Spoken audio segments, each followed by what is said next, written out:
Thank you, Julie, and thanks so much, Janet, also for providing that framework. It's very helpful.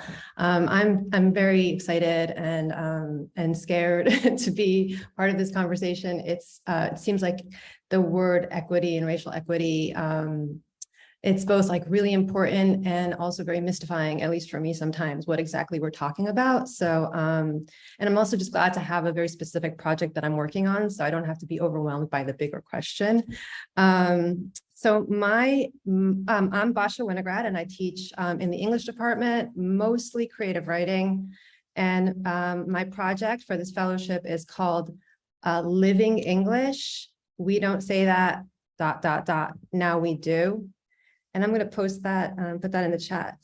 And that title is it's a reference to a quote by a Bosnian American writer, Alexander Heyman, who he was being interviewed about his process, and he recounted how his editor, Alexander Heyman learned to speak English in his 20s, but wrote in English, and the editor would find words in his writing that were maybe quote unquote weird or unidiomatic sentences. And the editor would tell Heyman, but we don't say that in English. And Heyman would reply, now we do. And the project is also inspired by the phrase rhetorical abundance, which I heard the writer Kiese Lehman use in an interview for a New York Times podcast. Lehman was telling his interviewer that when he was a student, he did not feel that his teachers necessarily were receptive or appreciative of his Black rhetorical abundance, and that inhibited him from being brave in his work. So I'm sorry, I just got over COVID, so I'm a little blurry, but our students at Hunter, they obviously come to the class with a vast variety of rhetorical abundances. And so the goal of my project is to encourage us as professors to find ways to help those students harness their rhetorical abundance and to see it as a gift rather than a hindrance to academic success. So that's the theory behind what I'm doing. And practically speaking, what I'm doing involves two separate but related elements. The first is an Instagram account called @LivingBreathingEnglish, which I'll also post in the chat. And I hope you'll all follow if you're on Instagram, although I haven't actually started posting yet. We're working on logos right now with someone from the Center for Online Learning. Abigail Torres is creating logos. So that should be ready any day now. And the post will start in the next, I'd say 2 weeks.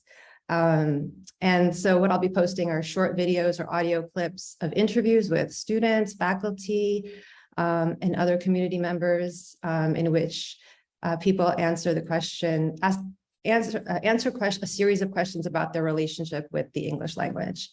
And I'll also be posting quotes from writers and thinkers that are related to living English or rhetorical abundance. So that's part one, and part two is going to be a rhetorical abundance short story contest, which will have an award, a reward of some kind of monetary value.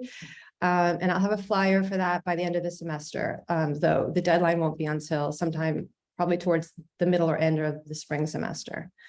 And the last thing I want to say about is that it's been really interesting so far this semester, because I'm teaching a section of expository writing, which is English 120, which is the class that all incoming freshmen have to take. And there's a reading that all the incoming freshmen have to do. It's across all the sections, and it's not chosen by the teachers of the section. It's chosen by the coordinator of 120. And this year, it's a chapter from a book by the writer and educator Asawa Inoue, in which he defines the term, quote, white language supremacy, and lists a variety of what he calls habits of white language. So it's been very apropos to my project and interesting to talk to students about it, and also has been helpful for me to sort of start parsing what I think and what I think could be some concrete suggestions. And I'll end there. Thank you so much, Basia. You're getting applause, and I do put in the chat the link to your Instagram account so that we are all following you when you start posting the first videos with students talking about how English for them is living and breathing, as you also called it. Thank you so much.